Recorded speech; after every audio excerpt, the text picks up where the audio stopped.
Hello, everyone in the chat room. Thank you for joining us today. Very excited for another live show. And here we go. Vladislav yes! Actually, he's not worth owning, maybe. Okay, sorry. How about Andre Vasil? Yes! Actually, him neither. Just yes. Thank you, everybody, for joining us for another episode of the Keeping Karlsson Fantasy Hockey Podcast, the best fantasy hockey podcast in the world, hosted by two guys who at one point owned Erik Karlsson in their keeper pools, and actually both do own Erik Karlsson in a pool this year. Very exciting. Thank you all for joining us for another week. Very excited to get into everything going on. I'm your host, Elon Dubrovsky. With me, as always, is the fantasy hockey robot himself, Brian Combe. Hello, Elon. Hello, everyone. I'm ready for a lovely episode coming up. Another bye week situation happening next week, and then there's going to be like another sort of weird week. Anyway, we'll get all into that pretty quickly. But Elon, first, why don't you tell us who we're presented by, and it ties in with a guest we'll be having later on tonight. Yeah, especially excited for this show because it is, as always, presented by DobberHockey.com, which is your top website source for fantasy hockey news and all of the information you could get from all their tools, like their starting goalies, line combinations. It's the best. Daily ramblings every day. You got to read it to know what's the buzz in fantasy hockey. And one of the key contributors to Dobber Hockey is Steve Laidlaw, who's going to be joining us, Brian, for the second half of the show. He should be joining us in around an hour, so I'm really excited to talk to Steve that he's going to be talking about the mid-season guide that has been released. And we're going to ask him all about his thoughts on what he thinks is going to happen in the second half of the NHL season. So we got a big packed show today. Why don't we get started? Why don't we? I basically we got to really work hard to get through all of our content before Steve joins. And we got to start with a bye-week redux. It's happening again. We just went through this. Congratulations to everyone who was able to do well last week, even though some teams were playing one time, some teams were playing four times. It was a mess. It's happening all again. Next week, Columbus, Calgary, Chicago, Edmonton, Minnesota, all only playing once. Meanwhile, San Jose is playing 5 times, and Anaheim, Boston, Dallas, LA, Montreal, and Islanders, Rangers, Philly, Vegas playing 4 times. There's also some teams playing twice. It's going to be tricky because you have to figure out, do I make short-term moves to give me more man games for next week versus the cost of potentially dropping a good player who I might want following that. So it's going to be pretty tricky, and we're going to try to help people out through it. Brian, how did you do last week with your bye week? My bye weeks went pretty well. I'm happy. I added Koivu, Aho, Backlund. They were all adds I made for the bye week. They all worked out well. And my teams are no worse for wear in the long term. I've already moved out Aho and Backlund in a weekly league to add Thornton and Perron's big schedule for next week. Both Aho and Backlund seem like guys who made cases to stay on my roster longer term, but in the format that I dropped them in, it doesn't make a whole lot of sense for my team. And in my cupful, I cut Sekera and Parisi loose to add Backus and Pearson for next week. Koivu, I'm actually thinking I'm going to hang on to. It's annoying to have him take up a roster spot, but I'm hoping my lineup can handle it without another couple streaming games, and my longer term picture will benefit from him hanging on my roster. What a couple weeks he's had, looking like the Mikko Koivu of old. Well, yeah, I thought that Nino Niederreiter coming back would actually be the thing that would trigger Koivu to do better, because it was looking like it was going to be Niederreiter with Koivu and Granlund, and then maybe Parisi coming back. I don't know, but now Niederreiter's injured again. It seems like Zucker's playing with Koivu and Granlund. They're doing really well lately. Yeah, that's the tough thing. Like, I have Daniel Sedin in the Cacuffle, the Keeping Karlsson Ultimate Patron Fantasy League, and Vancouver sucks next week. They only play Saturday, or I think they play Saturday and Sunday, but it's a whole week going by without game from Daniel Sedin, but I feel like I can't drop him. He's been doing so well, so that's the tricky thing. I'll get to a few players. Like you mentioned, you dropped Mikael Backlund. I want to talk about him. Before we talk about that, Brian, I'm just going to throw out a few names really quickly before we get into sort of recapping the week. Names that I think people might want to consider adding next week from teams that have strong schedules. Obviously, we can't go in depth on every single player, but I'll throw some out there for you, okay? Yeah, do it. All right, so like San Jose playing 5 games. If you could get like a Timo Meier, who's been on and off the top line, takes a lot of shots, Hurdle, if it's a shallower league and he's available, even like a Mark-Edouard Vlasic on defense, like if you want to benefit from his peripherals, even if he only averages around 1 or 2 blocks per game, put that over 5 games. A 5-block week or a 10-block week is better than like 3 blocks a game for someone who only plays 3 times, obviously. So I like those guys there. You've got like on Boston, like this line of DeBrusk and Spooner and Krejci is doing well. And also, of course, the Backus with Danton Heinen. Like, there's a bunch of guys on Boston who might be available. So take a look there. They're playing 4 times. Tanner Pearson on LA. He didn't do that great yesterday, well, the day I added him in preparation for LA's 4 games, but he's been on the top power play lately. Janmark and Essa Lindell on Dallas are interesting me. Then I also want to throw out Travis Konechny as maybe he's going to be my potential streamer of the week. Philly plays 4 times. He's been on the top line with Giroux and Couturier and doing really well there. So take a look at him. Those are some names of players that I don't plan on bringing up on the show, aside from right now. You just skipped over a couple Sharks that I think you just assumed are already on rosters, like Joe Thornton and Kevin LeBlanc. One person who might not be on a roster, and you didn't mention, is Justin Braun, who in 5 games could help you with your peripherals. Don't expect a lot of points, but shots and blocks are something that he can bring you if your league will reward you for that. By the way, in the chat room here, Kevin is saying there's a Sedin that's a late scratch for today's game. Give us more info. If a Sedin goes on IR and it's Daniel Sedin, then it might be pretty good for me because then I could just stash him on IR all week and not have to drop him and not have to waste a roster spot. So is that bad of me to hope that Daniel Sedin maybe has a little bit of a flu? I'm sorry, I'm a bad guy. But Brian, okay, let's go over some players with weak schedules next week that people need your help in deciding if they can stream them or if they must like hold them, because that's the tricky situation. I want to call this segment Dare I Drop? So I'm going to name some players for you, tell you how they've been doing, and then ask you, like, dare I drop this guy because he's not playing, even though he's doing so well. You mentioned Mikael Backlund, who you did dare to drop. He didn't do much in the first 2 games last week. Calgary had that big 4-game schedule this week, so a lot of people went to grab Flames. Backlund, if he was available, was a primo ad since he's been on the top power play. And in his last 2 games, he's been really good. Like, he had a goal and 2 assists against Florida, and then he had a power play assist today. Backlund's up to 29 points in 45 games on the season, which is a 53-point pace, which is usually enough to hold someone. But of course, it's that 53-point pace is even doesn't tell the whole story because Backlund has 10 points in his last 11 games, which I'm sure is around the time that he got on the top power play. So his career high of 53 points last year looks like it is going to potentially be in jeopardy. That's exactly the pace he's on right now, but I feel like his stock is rising. I know you already dropped him, but maybe you could tell us why. Does his upside make him worth holding to you now that he's on the top power play and doing really well there? Or do you see him as an always sort of top-end free agent, up and down 50-ish point guy that doesn't need to be held through a week like this? Okay, before we play Dare I Drop, which is a game that could make a return, I'm liking the early... Well, we'll see how it goes. We don't know your league settings, right? What your patterns are for adding and dropping free agents, what free agents are available, how deep your rosters are. So I'm going to go based on a reasonably deep league. So in shallower leagues where you're constantly streaming, I think most of these guys that you're about to bring up, Elon, are probably droppable, as attractive names are frequently popping up in free agency. But if your player pool is about 250 players deep, like the Cupful, for instance, and your top free agents are headlined mostly by a small handful of 45, 50-point forwards who can go on runs from time to time, or 30 to 35-point defensemen, that's the sort of format I'll speak to. So Mikael Backlund, Elon, you mentioned that I dropped him. That was in a league where it's a weekly lock, very shallow roster. That's why. Who I see him who he's been is a low 50s guy with potential for big week winning runs. He's won weeks for my teams, also for my opponents' teams through the last couple years. Definitely has been one of the more impactful streaming options if your league isn't extremely, extremely deep. Backlund is a guy that I would try to hold until he cools off, especially with his ascension to the top power play unit where he has continued to play. And that power play 1 role could actually shield him, safeguard him from the cool off we're used to seeing from him after runs like this. So no, I would not dare drop Mikael Backlund. Okay, well, there you go. And here's another flame I want to ask, dare I drop?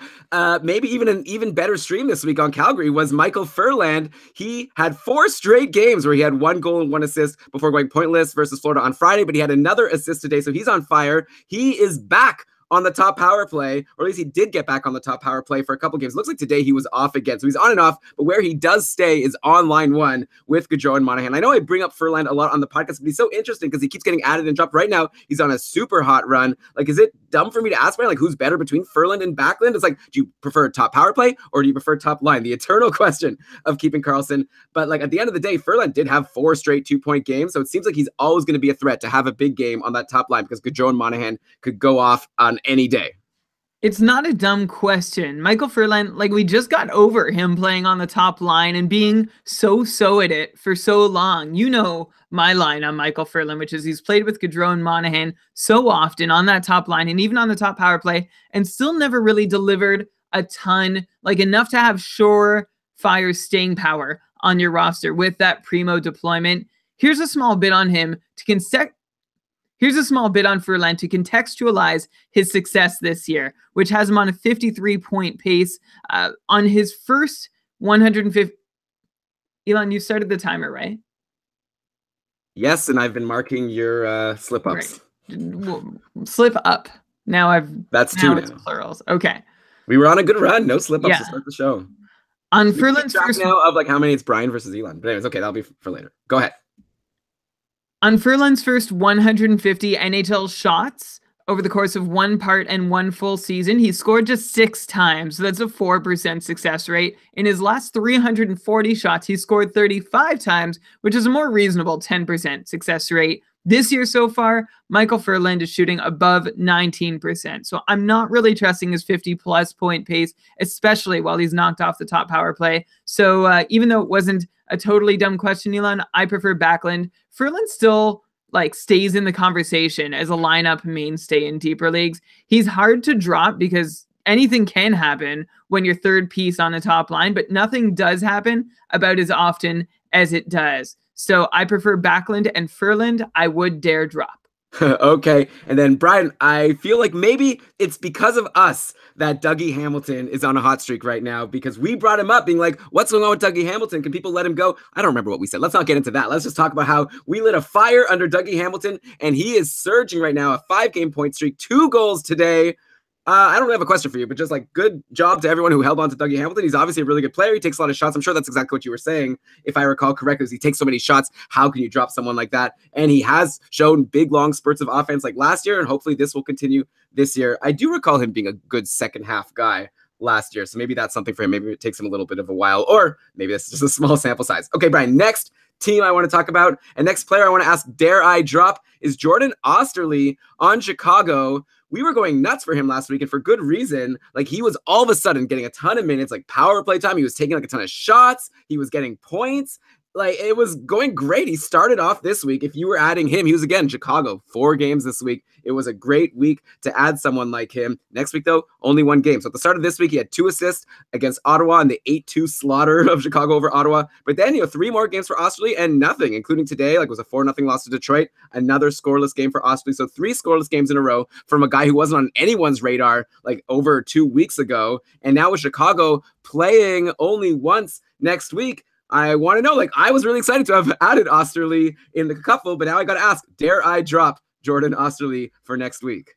Jordan Osterley has just 1 shot and 5 blocks over those 3 scoreless games you mentioned as well. So the peripherals aren't even really there to reward you for hanging on. His ice time had been above 23 minutes for 7 straight games, but in his last 2, it was 22.5 minutes and then 21.5 minutes in the most recent one.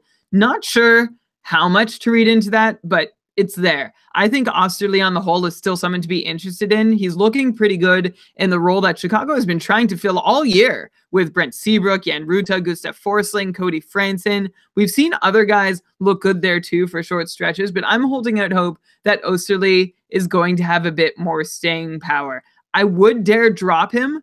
I'm just hoping that if I do drop him, everyone else's interest is squashed by his 3 very low-key recent outings, and that I can add him back when he's back on a regular schedule. He's the sort of guy that I may try to add a day or 2 ahead of when everyone else starts looking at him, if I can afford to, because I still want to see what he can offer me for another week or 2. Yeah, he was actually on the top power play today with Kane, Taves, Schmaltz, and Anthony Duclair, who we'll get to in a second. So an interesting spot, but I think I will also dare drop Jordan Osterley. So we'll see if my opponents in the couple will be jumping on him early or letting him stay in free agency for the week. Let me ask you a question. If he had, say, 1 power play point in his last 3, what would it have taken for you to not drop him, or were you going to drop him for sure anyway? Yeah, it's a good question, because I try very hard as a fantasy hockey player to not be swayed by if one of those shots would have gone in, I totally changed my perception on how valuable a player is. I guess I still do see him as similarly as valuable as I did a couple weeks ago, though actually now that I say it, I don't think it's true, because I really liked his high shot on goal games that he was putting up a couple of weeks ago when he first got on our radars. Now that he's not shooting as much, I think even if he would have scored a goal today, I don't think that would have made a difference. I mean, it's tough in the couple. Every week counts. Schmaltz. I don't think I can afford to lose out. Like, if I could drop him for someone who's playing 4 games next week, that's 4 games versus 1 game. That's a huge difference. That could be a difference maker. So yeah, I think I would still dare drop. But it is a good question. It's something worth considering. I guess if he would have like continued a point streak, it would have been a lot harder to drop him if he got a point like every single game. Brian, another guy who was on a huge point streak is Nick Schmaltz. I wonder if I should stop bringing him up. Like, I still see him in free agency in various things. I just added him in this Fantrax weekly like league, the same league that you're in. Well, not the exact same league, but like the same format and everything. And, you know, he had a 5-game point streak, which was ended against Winnipeg on Friday, then nothing again today. So now it's 2 games in a row with no points for Nick Schmaltz, but he's just having such an amazing season, up to 32 points in 41 games, a 64-point pace. If you had him in the cupful, Brian, would you be able to bring yourself to drop him if you needed help in the short term? Or do you think Nick Schmaltz is going to keep up the 64-point pace? He's not going anywhere from the top line and top power play. So I'm curious to know, dare you drop Nick Schmaltz this week? I dare not drop Nick Schmaltz this week. I'm hanging on, not to say that I'm a big believer that he's going to be able to finish the year with more than 60 points. He is shooting up near 20%. And keep in mind that his fantastic 60-plus point pace has been largely powered by an 8-game stretch that ended 2 games ago, in which Schmaltz notched 6 goals and 6 assists for 12 points, 15 shots on goal in those 8 games, which isn't great. He had a 40% shooting percentage, although it's a little more reasonable in number, knowing that 3 of his tallies did come in higher percentage power play situations. That said, I think he's still shooting a little too successfully for my taste to believe that he will still surpass 60 points. So I'll take him like 55 to 60 points, which means I dare not drop him. Okay, well, that is very interesting. Yeah, I mean, how can you drop someone who's on the top line and top power play with Patrick Kane? That used to be for sure. This year, like, he's been amazing for stretches, but then there's also been some cold stretches. Like, maybe playing with Patrick Kane isn't as valuable as it was a couple years ago when Kane got like 100 and whatever points and won the Art Ross Trophy. But yeah, I agree with you. Okay, since we're on Chicago, about the goalie situation, really hard to hold on to Glass or Forsberg next week. The Hawks only play once, and like, it's like, I have no idea who's going to play. Probably Forsberg will play. I think they were really dumb to play Glass today. Forsberg had 2 good games to start the week, though then I guess Glass had a really good game, and so then they decided to put him again, but then he kind of blew it today, though Chicago didn't score any goals, so I guess it wouldn't have mattered either way. Anyways, I feel like with this situation being so 50-50, there's no point in holding either one of those goalies, unless goalies are super deep. Like, still no word on Corey Crawford, though, so I think in the like long term, if Crawford stays out, Anton Forsberg will be the #1 goalie and get a lot of starts. So if he gets dropped in your league, I think he's a really good guy to keep a watch on and add like later in the week, just like what you were saying about Osterley. But yeah, okay, for now, I think you could forget about those goalies. And then let's bring up this trade. And then, Brian, you could comment also on the goalies. I'll just bring it up. Yeah, so Anthony Duclair got traded to Chicago from Arizona. Some other players were involved, Panic, Dauphin, Glendening. Like, these aren't guys who are really fantasy relevant, except for potentially Anthony Duclair. Like, a lot of people jumped on him and were excited about adding him, taking a flyer on him when they saw that this trade was made. He had an assist in his debut for the Hawks, but he only played 11 minutes and 57 seconds in that debut. He was playing on line 3 with DeBrincat and Kampf. Today, obviously, no points, but he did get top power play minutes, which is crazy. I was not expecting that for Anthony Duclair. That's definitely something to watch. I definitely wouldn't be holding him. I'm not even going to ask, dare I drop, though I've never been super high on Anthony Duclair. So maybe you could tell me if I'm crazy to not even want to ask you, dare I drop Anthony Duclair, because I never even would have added him. The question is probably, dare you add Anthony Duclair and have him burn a roster spot until Saturday while he doesn't even play? Thing with him is there is upside, but he's never really come through. Duclair did have a 20-goal rookie season in which he scored on 20% of his shots, and he didn't take a lot of shots, and he finished with 44 points on the year. And that's it. That's what he has to his name, despite certainly having holes available for him to step into in Arizona, from which you would have hoped for him to produce. So with a new opportunity in Chicago, we'll see if Duclair can make good on some of the upside that remains. Getting power play 1 minute is a good start, but no slam dunk. A lot of people but not a slam dunk. A lot of people have Anthony Duclair confused for someone with a huge pedigree or even like a first-round pick. But just in case you didn't know, he's a third-round 80th overall pick who has struggled in the AHL this year as well. So at this point, I give him no higher billing than I would any of the other casts of complementary characters in Chicago. If and when Duclair starts consistently getting and cashing in on opportunities, then let's pick up this conversation again. But for now, I dare not add Anthony Duclair. And then I'm going to circle back to the goalies, Elon Glass-Forsberg, just in case you haven't been following Jeff Glass since Crawford's been out. 3 very good starts, 3 very bad starts. Anton Forsberg has had 4 very good starts and 1 very bad start. So I'm going to go Forsberg. That's still sort of me continuing to will it to happen, but the back and forth we've seen between them means you probably don't need to stay married to either guy over the bye week unless you know you'll be desperate for a goalie later on. If you really want to keep one, my money is still on Forsberg. Yeah, I totally agree. Okay, let's go to the Sedins now. I brought them up before. It's Daniel Sedin, who had back spasms and was held out of today's game. So I will, Brian, get this relief in the couple, and I don't have to worry about dare I drop Daniel Sedin because he will be on my IR. But of course, in the couple, we have this IR plus. Like, he doesn't have to be on the injured reserve. Some people might have to, still keep him on the roster because I'm sure he's just going to be day to day. Hopefully, it's just back spasms. Come on. Anyways, but the Sedins are doing so well. Like, okay, so they're up to 29 and 31 points respectively on the seasons. That's Daniel and Henrik. If you need to know specifically. Over the past month, Henrik has 12 points, all assists in 12 games, and Daniel has 11 points, 4 goals and 7 assists. These numbers are what we used to see from the Sedins of old. This is fantastic. So now, and they don't even need Marcus Naslund with them to put up these numbers. How about that? They're playing with Eriksson for a little bit. And okay, anyway, so now with Vancouver only playing 2 games over the weekend, like the question is, dare I drop? Like, these guys are doing well. Do you expect them to keep up this 65-point pace that they seem to be capable of doing based on what we've been seeing recently? Or do you think they're going to go back to sort of being borderline ads and owns? Like, let's say forgetting about this bye week, do you think the Sedins are players? And let's specifically talk about Daniel Sedin because he's like the really good one to own in leagues that don't only count points because of shots on goal and everything like that. Like, do you think Daniel Sedin is going to be someone who I'm going to want to hold all year in the couple? He's going to continually be valuable to me? Or do you think he's going to have like some 5-game pointless streak at some point and I'm probably going to want to drop him? Well, you mentioned the value of the Sedins and how you might want to drop him if he had a 5-point. Sorry, let me try that again. Well, actually, that's interesting what you said about the 5-game pointless streak. Like, if that comes, you're going to want to drop him because you just mentioned their last 12 games. But inside those last 12 games in which they were successful, there was a 4-game silence from both of them where they each put up 4 consecutive goose eggs on the score sheet. That was part of these 12 games.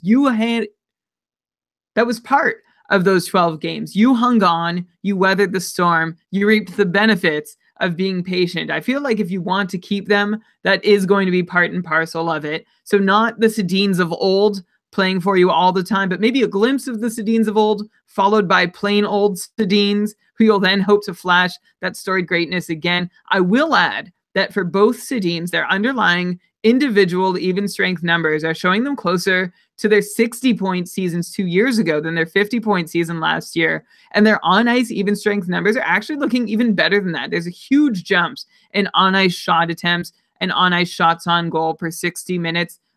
Like, I'm talking huge, more than 8 more attempts per 60 minutes compared to the last 2 years. And they're actually giving up a few less shot attempts against as well while they're on the ice. So yeah, I'm going to say that if you're dropping a Sedin, there is a chance that you're dropping a 55 to 60 point player, even though they might be inconsistent. So dare you drop? That depends on if you think they'll sit in free agency long enough for you, if they're still perceived by your opponents to be old, boring, unreliable Sedins, and then you can re-add them when their 2 games come along later this week. But I may feel inclined to at least hold Daniel to get those extra shots on goal if you sense he'll get snapped up and no other guys with 55, 60 point upside are going to be available to you.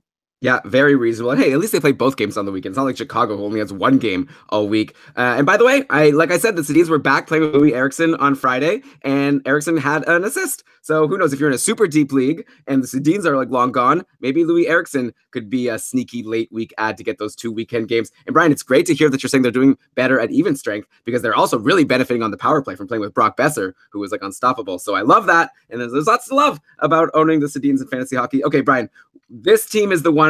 I could have started the show with this team, but I thought, well, let's save a little bit. But this is the team I'm sure everyone wants to hear us talk about right now, and that is the Tampa Bay Lightning. I started the show by using old openings I've used when we've been excited about Vladislav Nemesnikov and Andrei Vasilevsky, but right now it's not looking like these guys are so great. But let's start with Nemesnikov, and by the way, I think Vasilevsky's still great, just spoiler. But okay, like we talked last week on the show, like while we were recording, we saw that Tampa Bay had shaken up their lines, and it was like huge news, like huge fantasy implications because Nemesnikov Nemesnikov has been on line one pretty much all year with Kucherov and Stamkos, and he had such an amazing start. We all remember he went from someone who was probably in free agency to start the year to being one of the top fantasy assets available, but now he's been bumped like off line one, off power play one. In fact, Nemesnikov has been on line three and like on the second power play, and it's not looking too great for him. Like, first of all, Tampa has a weak schedule next week, only Thursday, Saturday. And Nemesnikov, so he had 2 assists in his first game on line three last Sunday, but then he went pointless in his next 2 games. He's also off the top power play, like I said. He had 3 pointless games before getting demoted, which I'm sure led to him getting bumped off that top line and top power play.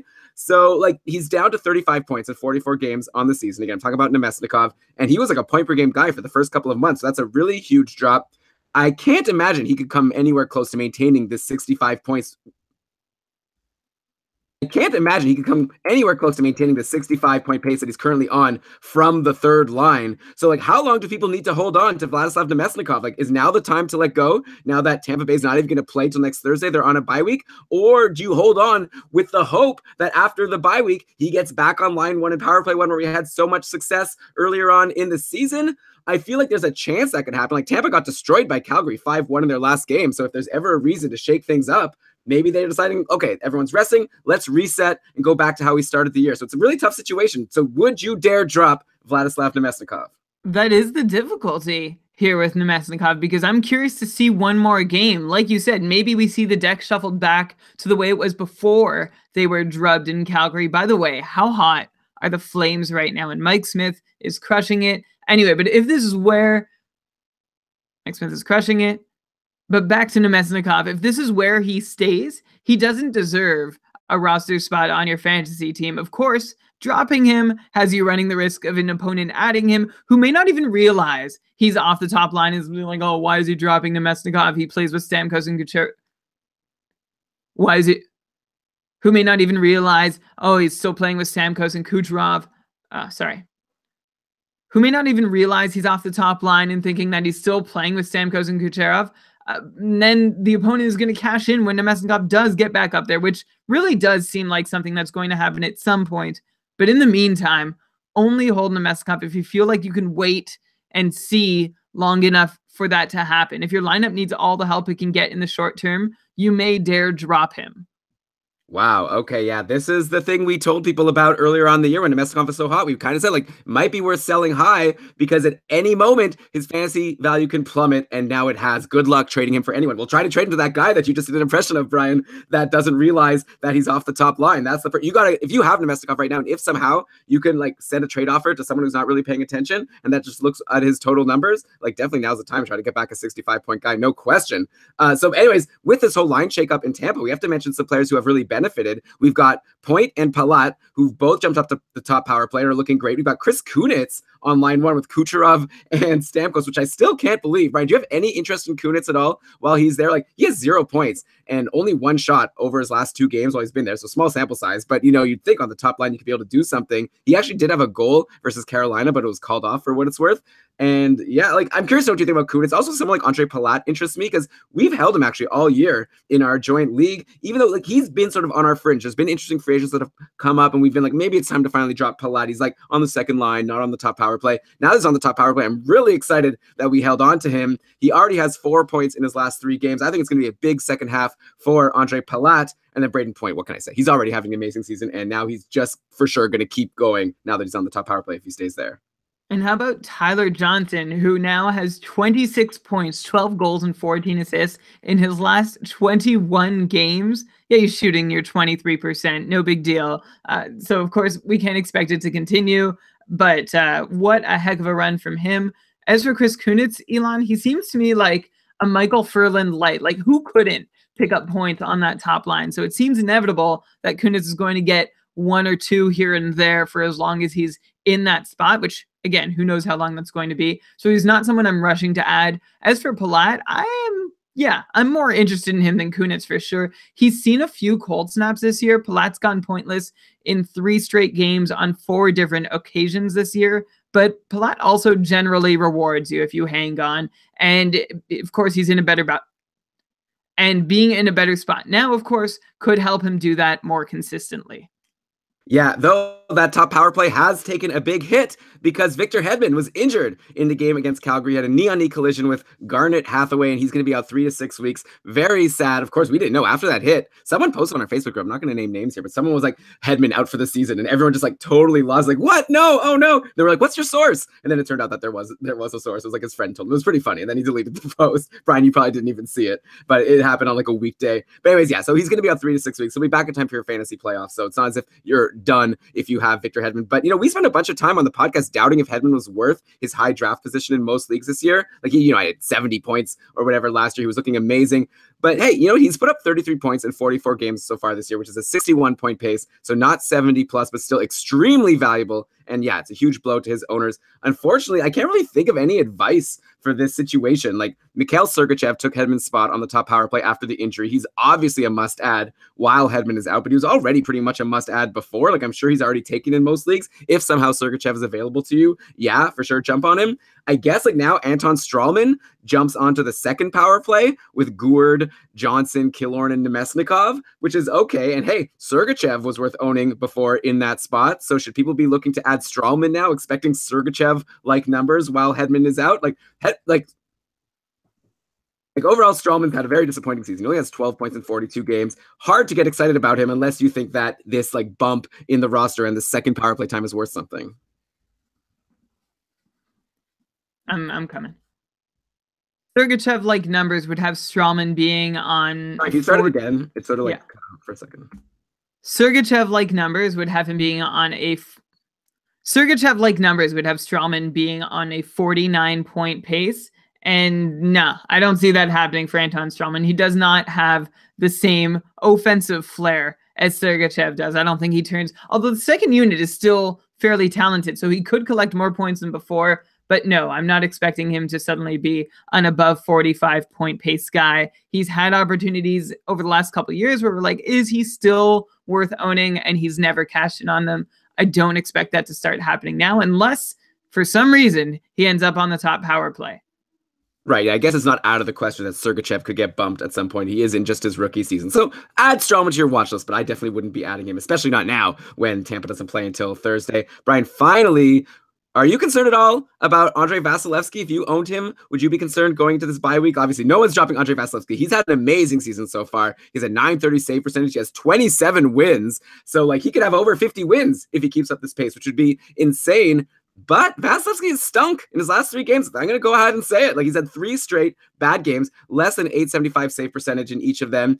And we have to remember, Vasilevskiy's never played a full season as a starter. Is it possible he's hit some sort of a wall? Or even if not, I feel like it's almost certain that his save percentage will go down at least a little in the second half. Like, he can't be a .930 guy all season long. So, yeah, I'm curious to know your thoughts on him. I personally feel like it may be worth considering trading Vasilevskiy now and get like a really good goalie in return, but like someone who's not considered as valuable as Vasilevskiy, and then also getting like a skater upgrade. Like, let's say if you'd be able to trade Vasilevskiy for like Gibson or Bobrovsky or Quick or Dubnyk and like plus a win in another piece, like you send a defenseman to get back a better defenseman. I think I would do something like that. Curious to know what you think. This is just a 3-game slide for Vasilevskiy. Let's have some perspective here. Like, Vasilevskiy had literally just posted 3 shutouts in the 5 games prior to this little dip. So I just don't know that Vasilevskiy was feeling fine after 33 starts, and he started 34th and started feeling really tired, and he's never going to recover. Last year, Andrei Vasilevskiy started 47 regular season games and held a .917 save percentage. He was a .918 over his final 10 appearances of the year. So I expect him to be able to still do at least that well. I wouldn't look to deal Vasilevskiy for any of the guys you mentioned unless I know I'm getting an upgrade on my return. But that said, if you're really planning ahead, it sure seems like Tampa is going to lock down their playoff spot a lot sooner than Jonathan Quick's LA Kings will, or Devin Dubnyk's Wild, or John Gibson's Ducks. So those might be a group of guys that you want on your team more than Vasilevskiy, because you don't really have to worry about them being rested down the stretch for playoffs because their teams will be fighting for it. So if you do trade Vasilevskiy for one of them, that would be my justification. And I would still want a real great upgrade back. Well, yeah, that's exactly what I was suggesting. I was saying now's your time to get a goalie who I think might be just as good as Vasilevsky or close enough for the second half of the season, plus a really good upgrade. Yeah, I wouldn't do it one for sure. But Brian, like even in your answer where you were like blah blah blah blah blah, therefore for sure I wouldn't trade Vasilevsky. Like you were saying like average numbers. Like you were saying like, oh, he had a 918 save percentage over this stretch and 917 over that stretch. Like right now he's at 930. Like I think that he's currently overperforming, and the fact that he's never played a full season as a starter just makes me think maybe I'd rather be like, sell him, get like amazing return for him, and get back a goalie who has done it before, like Quick, or like Dubnik. Like these are guys you could probably rely on. They're not just going to fall off a cliff. Obviously, you never know with goals. It's really hard. I don't. I'd also want to like be sending like Justin Falk and getting back like Pietrangelo in that trade as well. Like it's a win for everything. Anyways, just my opinion. I'm a little concerned as Vasilevsky has never done this before, and he's starting to be cold. But I know you're saying it's just 3 games. What am I even talking about? And did you hear the part where I said over 47 starts? He was a 917 goalie. What part of that makes you concerned that he's suddenly going to get tired and post sub 900 for several more games consecutively? Oh, I definitely don't think he's going to post sub 900, but I think if he becomes 917, that's a big difference than the 930 he's put up so far. I'm not saying he's going to be terrible. I'm just saying maybe he's not going to be the undisputed #1 most amazing fantasy goalie moving forward like he has been in the first half. That's all I'm saying. Okay. Okay. All right. So, Brian, we've still got a bunch of hot streaks and cold streaks and all that stuff to get to, as well as guest appearance by Steve Laidlaw. But before we get to that, let's thank one of our sponsors for this week's episodes, which are our friends over at SeatGeek. Man, buying tickets to sports and concerts can be so complicated and confusing, but there's a better way to buy with SeatGeek. No more of this, oh, like this is the price, but then at the very last second, it turns out that, oh no, there's a bunch of fees. It's actually like $50 more. No, I just want to see the price, and I want to be able to buy my ticket and know what I'm going to pay when I get to checkout. Plus, with SeatGeek, you have this great user experience where you can sort by value. So you can sort by price, of course, but you can also sort by like how valuable is this ticket price compared to what it would normally be, which I really like and enjoy. And you know what? I'm going, Brian, to a game. The Leafs versus the Islanders at the end of the month. My wife got me for my birthday tickets to that game. So if there's any people in Toronto that want to go to that game, we can say hello. Buy your tickets over at SeatGeek. It's great. And plus, if you still think the prices for tickets are high, and hey, Leafs tickets, they're not cheap. So how about a little bonus discount for the listeners of Keeping Karlsson? Yeah, our listeners are going to get $20 off their first SeatGeek purchase. Just download the SeatGeek app, enter the promo code KEEPING. Do that right now. Do it today, and that'll get you $20 off your first SeatGeek purchase with the promo code KEEPING. Be a geek. Buy a seat with SeatGeek. I'm waiting. If they give us a slogan, I'll say their slogan, but I want to say a slogan. So I'm going to say my made up slogan until we get something else. All right, Brian, let's get into some hot streaks now. Some players who have really turned things on lately. Some of them with good schedules next week, some of them not, but we can't only talk about next week's schedule. We got to look long term. And one guy who's looking really good right now is Kyle Okposo, who had a terrible start for the Sabres, was dropped in all of my leagues at some point. He was drafted in all of my leagues, and now he's definitely been dropped in all of them. But it's now time for people to get back on the horse. He had 3 assists versus Winnipeg on Tuesday, a goal and an assist versus Columbus on Thursday. He's been playing on line 1 and power play 1 with Eichel and company over the past few games. You can't ask for a better situation for Kyle Okposo. Like back when he was slumping and we recommended dropping him on the podcast, he was like on the 3rd line and not on the top power play. Like the coach had no faith in him. Right now he's rolling and he's on the top line, top power play. So do you still see Okposo as just a streamer, someone, he only has 19 points in 40 games, so that's what he had before this stretch? Or is he someone you at this point would be rushing to add? Like, are you back at thinking of Okposo like you did when you drafted him at the start of the season? Or are you somewhere in the middle? What are your thoughts? I'm definitely not where I was when I drafted him going into the season. It is great to see Kyle Okposo on track, but I'm not losing my mind over his 5 points in 2 games. We did mention him recently, like last week or the week before, as a guy who's at least re-emerging as a reasonable fantasy own, but even in his best stretch this year, which came before these last 2 games, he had 3 goals, 5 assists for 8 points in 14 games, 32 shots. He was still going at less than a 50-point pace. I'm rushing to add him maybe in super deep leagues where 50-point upside is rare, but otherwise I'm pretty content to wait until he plays games again after the bye week to make a move. He does play 3 in the week before the All-Star break, so keep an eye on him for those purposes. As for his place in the lineup, it's great that he's worked his way back up there. And there's there's still upside for 55-60 if he sticks on that top line and shows us some of that vintage Okposo. But that's what we said for the first few weeks of the season. He did get to spend significant time on that top line, or at least in the top six before getting demoted, and didn't get him very far, or his owners. So I may not be all that interested in adding. So yeah, I'm not all that interested in adding him in a light week right now, but looking ahead to the All-Star week where he plays one extra game, that might be a time when I take him for a spin. If you can, because I pumped his tires pretty hard just now. Maybe other people in your leagues that are listening might grab it. All it takes is one person to grab Kyle Okposo, and he's gone. And like, this is a guy who, if you would have seen him dropped after the first week of the season, you would have been like it's hard to even put yourself back in that mindset of being like, oh my God, Kyle Okposo's available. And now it just seems like another day of Kyle Okposo in free agency. But I don't know, it might become a rare thing again. So we'll have to wait and see. Also, nice to see Ryan O'Reilly heating up. He has 2 goals and 3 assists in his last 3 games. It felt like a disappointing season that he'd been having, but like overall at this point, he's up to 30 points in 43 games, which is a 57-point pace, which is like not amazing. Like I kind of saw him as potentially having 65+ point upside, but that's surging. That 55 or 57-point pace that he's on right now seems to be going up. I feel like no way he should be a free agent in any league at the very least. Like if O'Reilly's available in FA, I would definitely recommend adding him. And I feel like there were times when I was considering dropping him. Like I have him both in the couple and in our joint league, Brian. And there have been times when we considered dropping him. And actually, now that I recall, we did drop him in our joint league. And then someone else added him. And then I felt like all this remorse. But then that owner dropped him. And then I grabbed him back. And I was like, okay, I'm sorry, Ryan. I won't let you go again. So like, what do you see for him going forward? Like you like him better than Okposo, right? I like him better than Okposo, and that's the quagmire about O'Reilly, because I know he's on your roster, I think is in the cupful, and we have him in our joint league, and he's been on the bottom of both of those rosters a lot. When you're searching for a streaming spot, his name is like flashing in red as the guy to be streamed, but of course the upside is there. I think 55-60 points is about where he belongs.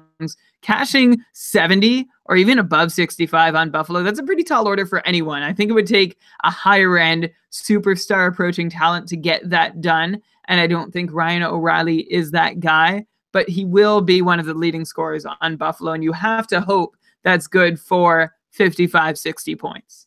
Well, yeah, and by the way, like last year he had 55 points in 72 games, which is more than a 60 whatever point pace. And the year before he had 60 points in 71 games, both on Buffalo, which is also close. Like that's like a 65-point pace right there. So he has done it before. Maybe this year it's looking harder than most, but I don't know why. They have some good players there. By the way, Brian, I know you've seen my notes now, so you know, but maybe for the people listening, or Brian, did you know who was playing lately on line 1 and who has been with Eichel and Okposo? It's a name that we haven't mentioned on the show in a long time. Did you know?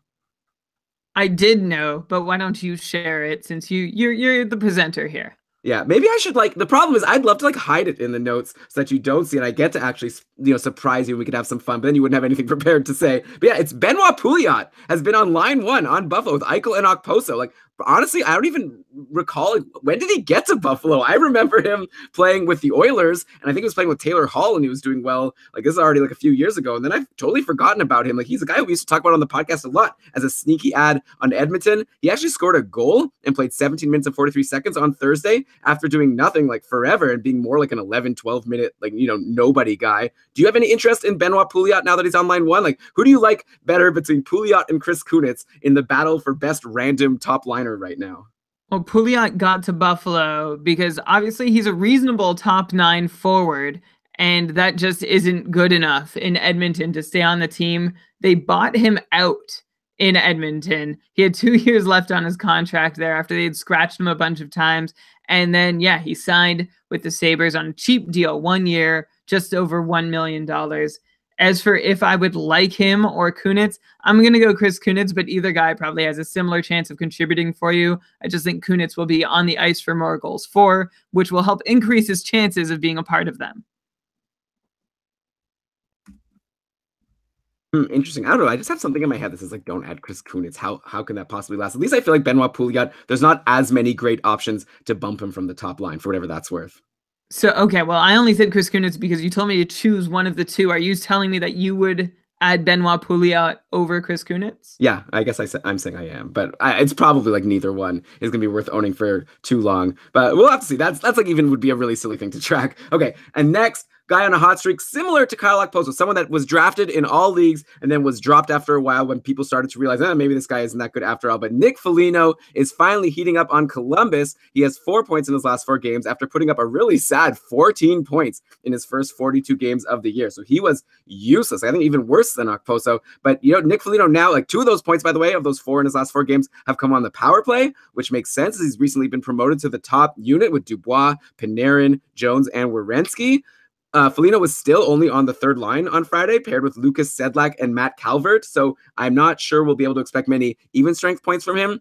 And also Columbus, by the way, only plays Thursday next week. So definitely not worth jumping on Nick Foligno right now to get 1 game in the whole week. But once the bye week garbage is over, he seems like someone that should at least be on your radar now, right? Like top power play, doing well. What do you think about Nick Foligno? Well, you saw this coming, Elon, as Foligno's deployment improved. You said he's worth a try in a week where Columbus was busier than many other teams, and he was, and the hits are still coming too, so he's even more worth a shot in leagues where you're going to get credit for those. By the way, I mentioned Pierre-Luc Dubois, who's also on that top power play and also on line 1 with Panarin and Josh Anderson, but he's actually been cold lately. Only 3 points in his last 7 games. He's been actually dropped in a couple of my leagues. Is that like now that I have Dubois and Foligno available, is there any reason to target Foligno over Pierre-Luc Dubois, even though PLD is the one that's on both the top line and the top power play? That would make no sense, right? But there's something in my mind that says maybe Nick Foligno's the guy. No, I think you should listen to your gut. It doesn't make a whole lot of sense.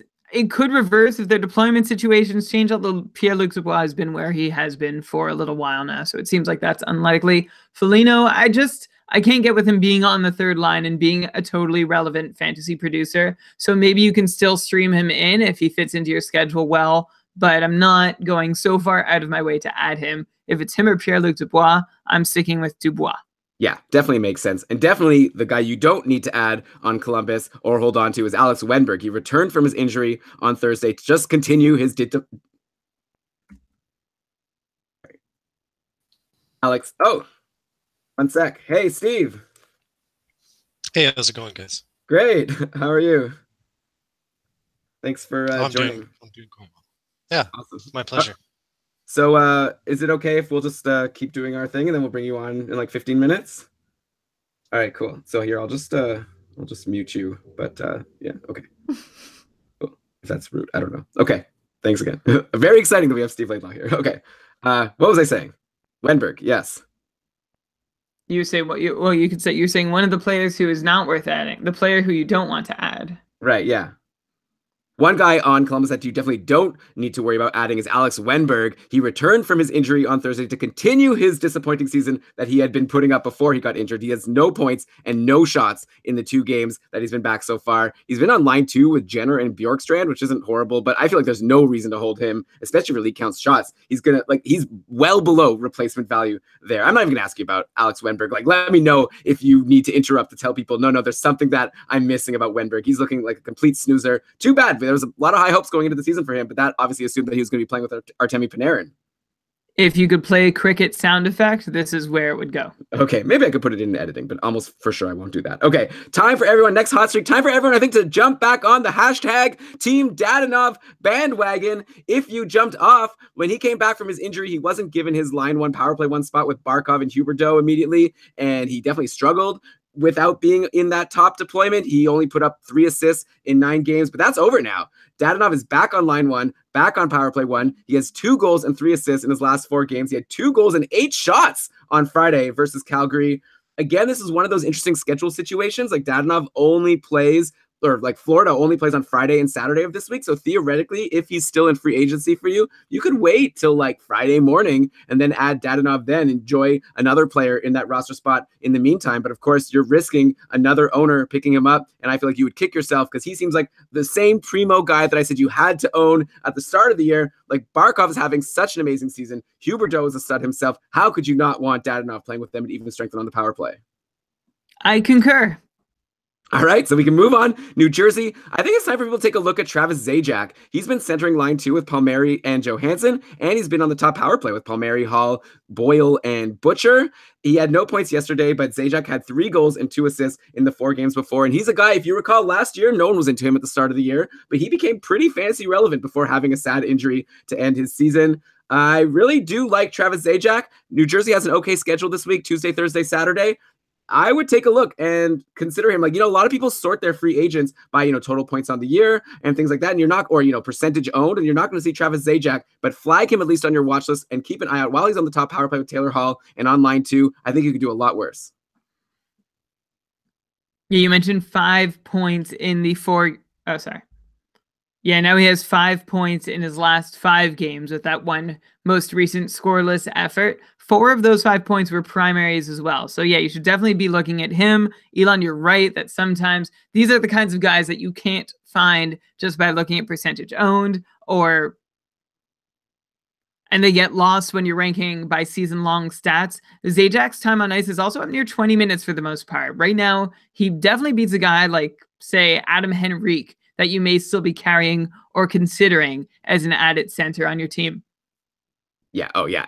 Henrique, total snoozer. Ever since Kessler came back, we knew there was going to be no reason to hold Henrique over on Anaheim. Okay, the Islanders had a huge game yesterday. I feel like we have to talk about them just because of this game. They pounded the Rangers and Andre Pavlik 7-2. Barzal, 2 goals, 3 assists. Eberle, 4 assists. And because Andrew Ladd is injured, Anthony Beauvillier, the third on that second line, got in on the action at 2 goals and 1 assist. So, okay, obviously Barzal, like, you can't add him. Eberle's not going to be available. But how about this Anthony Beauvillier? The Islanders play 4 games next week. He looks like he could be a really good streaming option on this line with these 2 great players, or especially Barzal's a great player. I guess Eberle, the debate is still on. I know you think he's fantastic, but regardless, Anthony Beauvillier, what do you think of him? Is he someone people should be looking to target for next week's good schedule on the Islanders? It doesn't seem like, by the way, Andrew Ladd has been put on IR now, so I don't think he's going to be back anytime soon. With a good schedule, yeah, you can consider him. He's not that different than, say, Travis Zajac or Kyle Okposo, so you can consider him in that vein. I may be more interested in him, though, than like Benoit Pouliot and Chris Kunitz, so he could rank above them. It's a funny place for him to be. I'd like to see more of him before really committing to a viewpoint one way or another, but if you're looking to fill a streamer spot, especially in deeper leagues where he might not be owned, good name to keep in mind. By the way, Brian, I totally didn't catch on to this, but Chris just said in the chat room, this is hilarious. This line that we're talking about, the Islanders' second line that we're saying is on fire, entirely players that were owned by Edmonton, or like the draft pick was owned by Edmonton. Barzal, Eberle, and Beauvillier. That is pretty wild. That could have been the Oilers' second line. Ugh. Anyway, okay, by the way, Josh Bailey's expected to return next week. So, we were looking at Alan Quine on line 1 with Tavares and Lee. Forget about Alan Quine because Bailey will be back. Probably that will mean Eberle gets bumped from the top power play, but whatever. Brian, we had a question from patron Chris saying, like, Elon and Brian, can we start tomorrow's podcast with a minimum 10 minutes talking about Matt Barzal? So I know it's not the start of the show, and I don't think we have 10 minutes to devote to Matt Barzal at this point, but do you want to give us a minute? Yeah, I'll give you, well, you can start the timer if you like, and we'll see where it ends up.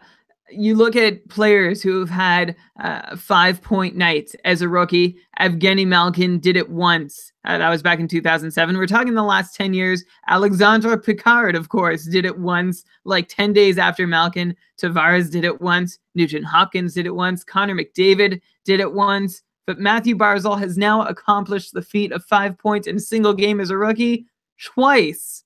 Outstanding. What else can we say? Like, what else is there to say about Barzal at this point? I mean, if you want me to be classic Brian, I could say that he scored on half his shots the other night, and his 3 assists were all secondary assists. So, he's pretty lucky to get up to 5 points. But that's not actually what I want to say. He's obviously the leading Calder candidate at this point. 15 goals, 29 assists, 44 points in 44 games. He has 4 more points than the next best rookie, Brock Besser, who has played 3 fewer games, though, so there's a chance he can be caught. And from there, you're looking at Clayton Keller, Danton Heinen, Yanni Gourde as the next. Huh? Yeah, like, forget about those guys. It's going to be between Besser and Barzal for sure. Yeah, and then the only rookies who have seen more ice this year than Barzal are McAvoy, Keller, and a defenseman in Philadelphia, Robert Hagg. Interesting. Okay. Yeah. Let's move on. Okay. Paul Stastny's another hot streak guy I want to talk about. He's back on the run that he was at the start of the year. In St. Louis, he has 6 points in his last 5 games. He had a goal and assist versus Florida before the bye week. He was playing on line 1 and the top power play and on line 1, by the way, on St. Louis. This is shaking around a lot, but at least in the last game, it was Stastny, Tarasenko, and Ivan Barbashev. So maybe it's Ivan. It's probably Ivan, right? Whichever way it is that I'm saying it, it's probably the other thing. But anyway, Stastny's up to 55-point pace on the season. If you had to guess right now where he's going to end up at the end of the year, would you say higher, lower, or equal to 55 points? Stastny, 55 seems about right, actually, for Paul Stastny. I'm not going to go out on a limb here. He is available in a lot of leagues because he was called for a while, and he's certainly worth adding or at least considering over your bottom roster player. And if Stastny can hang on the top power play unit a little more consistently than he has this year, I'd like him for a touch more than 55, maybe even 60. But until I see that or know that's going to happen for sure, 55 seems about right. Okay, and then got to mention Barbashev, who's on, like I said, the top line with Tarasenko, not the top power play, but he's really been enjoying this spot. He's got a goal and 4 assists in his last 3 games. Brian, got to do it. Who is Ivan Barbashev, and how does he rank to you among like Chris Kunitz and Benoit Pouliot in the random first liner rankings? Barbashev, the 22-year-old out of Russia, was a 22-year-old out of Russia, was the 3rd pick of the 2nd round in 2014. St. Louis drafted him with a pick that was acquired from Edmonton when the Blues sent David Perrin packing and he became an Oiler. Barbashev was projected over at Dobber Prospects to be capable of a top 6 winger role, but has yet to show much scoring acumen at the AHL or NHL level up until the last couple games. He had no points in 14 games, playing just 12 minutes a night before finally breaking through, but only 12 points in 30 games last year as well. So we've seen about half a season from him in which, well, he did almost nothing, albeit with subpar deployment. So I'm keeping an open mind. I like the Blues top line and offense, so I'm pretty happy to consider streaming in Barbashev. It feels like, So I'll actually feel okay streaming in Barbashev. Cool, yeah, and it's funny, when you were doing that whole run, you mentioned how he was a pick or whatever that came from David. Okay, sorry, let me say that again. Actually, something funny that I picked up on when you were talking about Barbashev, you mentioned how the Oilers made that trade for David Perron. That's another guy that he's like gone under the radar. Another player doing amazingly this year that Edmonton could have had. So that's fun to just keep on piling on the Oilers and all the fun personnel decisions they've made. Brian, here's a blast from the past. This is like Benoit Pouliot, but even more so. How about Lee Stempniak? He's back in the NHL. He's back on the Hurricanes. He had a goal today. He's got 2 points now since returning. He's been really fantasy relevant in the past. He's like in multiple seasons of keeping Karlsson been brought up as like someone that like doesn't seem like he should be worth owning, but he keeps putting up points. Do you have him on your watch list at this point? Like, and even to make him more appealing, and this is obviously unfortunate, but Sebastian Aho got injured today for Carolina. So like we don't know how severe that injury will be, and now the Hurricanes don't play for a while, so we'll have to wait and see. But if Aho's out long term, that could open up a spot for Lee Stempniak to potentially get on the top line, get on the top power play. Like, it's possible, right? It's possible. I just don't know how much that benefits Lee Stempniak, since Sebastian Aho sure seems a lot like the straw that stirs the drink for Carolina's offense. So getting a boost because Aho is out doesn't necessarily mean that you get to produce a similar amount of offense. As for if he's going to be fantasy relevant this year, I give Lee Stempniak kind of a meh. Like, there's very little to go on. He had 40 points last year, took fewer than 2 shots per game. So we'll see what he makes of his first couple weeks of game time this year. He did miss the first half, for anyone who's wondering, with hip and upper body injuries. Elon, some Lee Stempniak trivia for you. How many teams has Lee Stempniak played for since we began the podcast in 2013-14? I feel like 5 at least. Higher. 7? 7 teams. How many can you name? Well, I know he was on New Jersey. Oh, I'm just going to embarrass myself here. Carolina, obviously. Calgary. I remember he got there. We were excited about him being potentially on that top line. I don't know. This is probably boring. Tell us the rest. Calgary, Pittsburgh, the Rangers, the Jets, Devils, Bruins, and now the Hurricanes. And he's only 34, so there's a chance. I mean, he's been banged up quite a bit, but there's a chance we see him on an 8th or 9th NHL team. Wouldn't that be something? He's the modern day Mike Sillinger. I mean, he's like the modern day Lee Stempniak. Like he is, I think, the bar. Like he's been everywhere, and he still continues to produce. I expect good things moving forward on Carolina. I'll bet you he'll be added in a few couple divisions before the season is done. Okay, Brian, I've got a couple more players left, but we have to take a pause on that and bring in our awesome, distinguished guest to the show. We've got Steve Laidlaw from Dobber Hockey. Steve is like, I know you write a bunch of ramblings, and you're a big contributor to the guide. I forget, like associate editor, or like what is your exact title over at Dobber Hockey? Sorry. Oh, sorry. Also, you're muted. So first off, Elon, you have him muted. I don't know if he's and we need to run. We need to run our second ad. Oh, oops. Okay, Steve, can you unmute yourself? Steve is frozen on my screen for what it's worth. Hello. Howdy, fellas. All right. I just forgot that we have to do a ad really quickly, and then I'll introduce you on. Sorry. Okay. Okay, Steve, what? How should Elon introduce you? Oh yeah, I was totally bumbling that. I'm the managing editor of managing. I said associate. Is associate editor? Is that like less impressive than managing editor? Was that like a big insult? It's not insulting at all, but yes, it's a much lower title. What's the top editor? Is managing editor the top editor, or is there a higher editor? I feel like in terms of editor titles, that's probably the top one. But wow. This is my only experience in such things. So in editor hierarchies. Exactly. Well, what a get for us. Okay, for sure. Like okay, so I'll just do this ad really quickly, and then we'll get into it. Okay.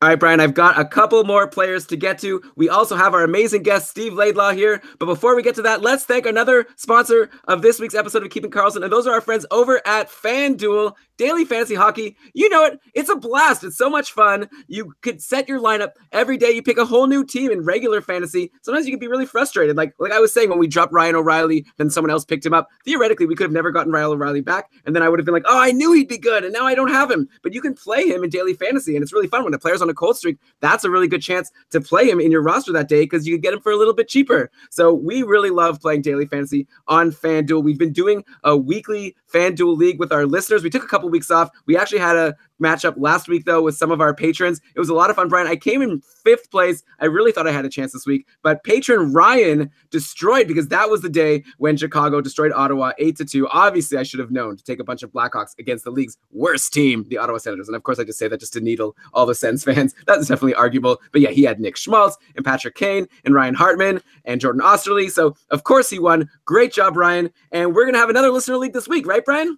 We sure are. If you want to be there for when Elon tells everyone how stacked his team is, and then you just cruise right past him in the standings, you can join our Keeping Karlsson Listener League this week by heading over to FanDuel.com/Karl. Registration or sign up. Registration sounds way too formal. Sign up for our contest is going to open Tuesday morning, and we're going to play on Tuesday night's games. So come get in on the action. Get your bragging right. So come get in on the action. Beat Elon, lose to me at FanDuel.com/Karl. That's FanDuel.com/KARL. All right, so without further ado, we've got Steve Laidlaw here, the managing editor, which is the top editor. That's a big deal, guys, over at DobberHockey.com. He writes daily ramblings. He's a big contributor to the guide, and Dobber Hockey has released a mid-season guide, and Steve's going to tell us all about it. Welcome to the show once again, Steve. Howdy, fellas. How's everyone doing? Great. Oh, sorry. Steve, you're a Vikings fan, right? Nope. But that's probably the closest NFL team to my neck of the woods. For whatever reason, I'm a Ravens fan, and we were pretty terrible this year. But that was quite the game, the NFL game to this evening.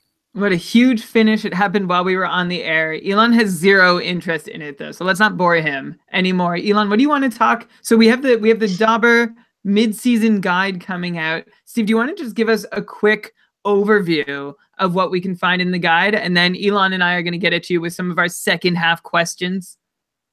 Absolutely. So, I mean, the guide is fairly straightforward. It's a new fantasy guide for the final 3 months of the season. So, every year for the last 10 years, Dobber's put out a mid-season guide, and it's all about having updated projections for the final 40 or so odd games of the year. So that allows us to kind of move and adapt to kind of the trends of the season. So players who before the season started, we maybe weren't on the radar as much as we would have hoped for, or getting pushed into roles where beyond what we thought they were capable of.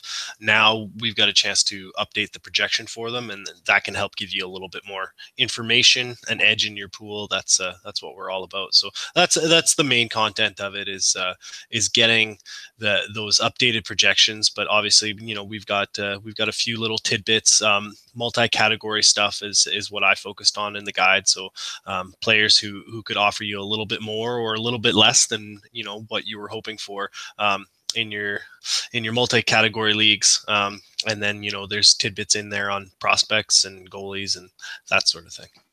Yeah, it's really useful. Like, everyone and their grandmother is out buying fantasy hockey guides to start the season. It's like the tool that you need to help you going into your draft. So I feel like a lot of people then assume once the season started, you're just going to go in and like look at the stats from earlier in the year and make your decisions moving forward. But it's really handy to have an updated list of projections that you can refer to when making some of your more long-term ad-job projections. So I'm so used to saying so, Brian. So Steve, I'm really curious to get into some of these players who people might be thinking of in one way and you might have another way. Like, for example, there were a lot of players that you were really high on and everyone was really high on going into the season that have disappointed. Can you maybe share some players that in the guide and in your opinion, you expect to bounce back from a bad first half and do a lot better in the second half of the year? I guess we mentioned a couple on the podcast, like Okposo and Foligno are in better positions after having a terrible first half. Curious to know what names you have on your list.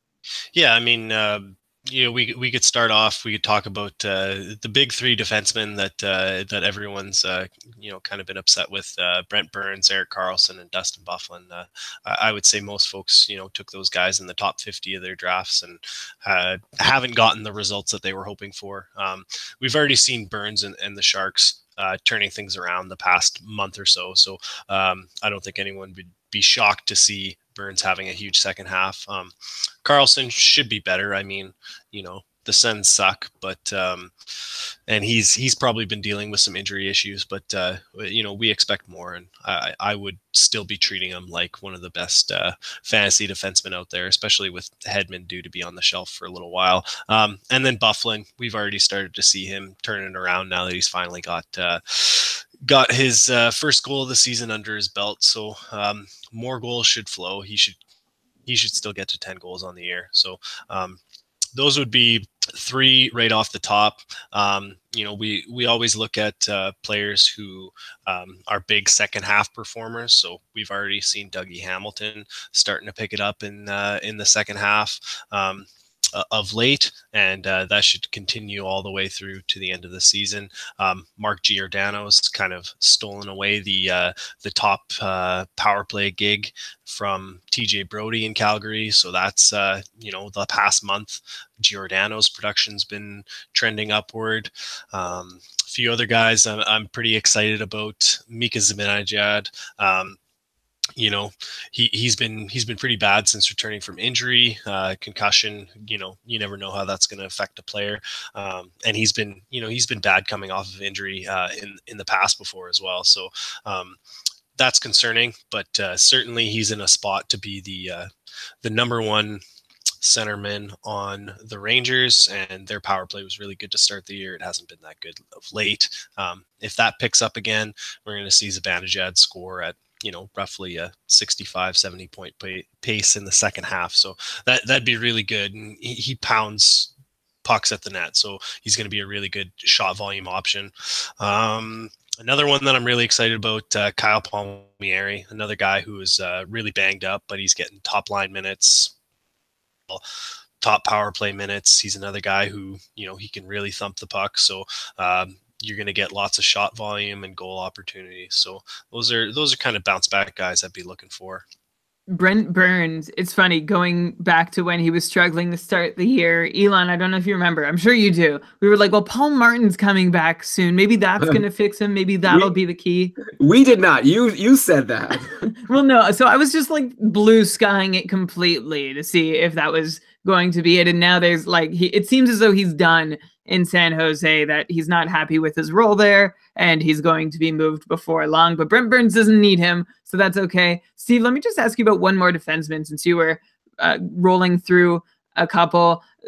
Bouncing back from a bad first half is one thing. Here's a player who had a great first quarter and has done very little in the second quarter. Which one do you think better represents someone like, which one do you better think represents Kevin Shattenkirk, who's been stone cold lately, just really testing the patience of anybody who has them on their team, even though he was handsomely rewarding them to start his tenure as a New York Ranger? Can I say both? Because the reality of the fantasy season is, especially with defensemen, because the margins are so much lower. You know, a really good scoring forward is going to get you 60 to 70 points. You know, a top tier defenseman gets you 50. So, you know, we're talking about a different animal. So, you know, Kevin Shattenkirk could go through 20-game spell with 2 points and he could still get to 50 points easily. So the reality is there's going to be upswings and downswings. I mean, if a guy gets 50 points, you can guarantee there's going to be 32 games in the season at least where he didn't get a point, because that's just the nature of the beast. So you know, you have to be able to ride the ebbs and flows of defensive production a little bit more. And that's why there are very few defensemen who hit the bar for me for being rostered on a nightly basis for the full 82 games. I mean, even a guy like Will Butcher, who has had a really good first half, but is, you know, he's trending downward and he doesn't have a whole lot of shot volume. You know, I think he's not going to be as good in the second half. You know, be it the rookie wall or just be it the fact that, you know, maybe he may not be as fortunate recording points at the rate that he has been. Certainly not a guy who gets a ton of minutes. So, and with almost no shot volume from Butcher, he's going to be a guy who in the second half, if he only scores at, you know, a 35-point pace over the final 41 games, then, you know, he's not going to be worth owning on a nightly basis. And so a guy like Shattenkirk, he's going to give you a little bit more shot volume, a little bit better chance of getting to that 50-point pace on more of a nightly basis. So he's going to be more productive over the long haul. So I think, you know, you have to ride the ebbs and flows with defensemen a little bit more. Yeah, but Shattenkirk, man, like definitely someone that we were expecting big things from. Like he was like the sort of top power play. No, sorry. He was sort of known as like one of the best power play defensemen in the league, and it is surprising how he's gone so cold. You mentioned earlier that Mika Zibanejad, you expect to have a better second half. I'd imagine that their fortunes are going to be tied together. Like, are the Rangers going to get these power play points? Like, have they been hurt by Chris Kreider being in? Sorry, have they been hurt by Chris Kreider being injured, or is that just sort of like a correlation thing? And you know, they were looking not that great even before that. I definitely think that Kreider being out is a part of that. I mean, you know, he's a part of their top line, but also a part of the top power play unit. And, you know, he's one of the best net front guys in the league. He's very good at creating space in front of the net, generating screens, and very, very good at getting tips on net. So, you know, for a guy like Shattenkirk, he can get pucks through very well. And if you're losing a guy like Kreider, who's going to be able to tip those pucks, there's a lot of assists that are probably getting left on the table because of that.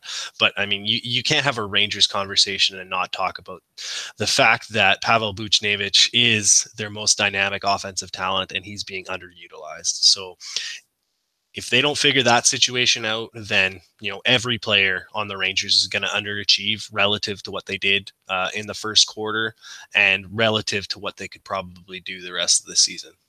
Right. Yeah. Very. Oh, sorry. Go ahead. All right. Okay.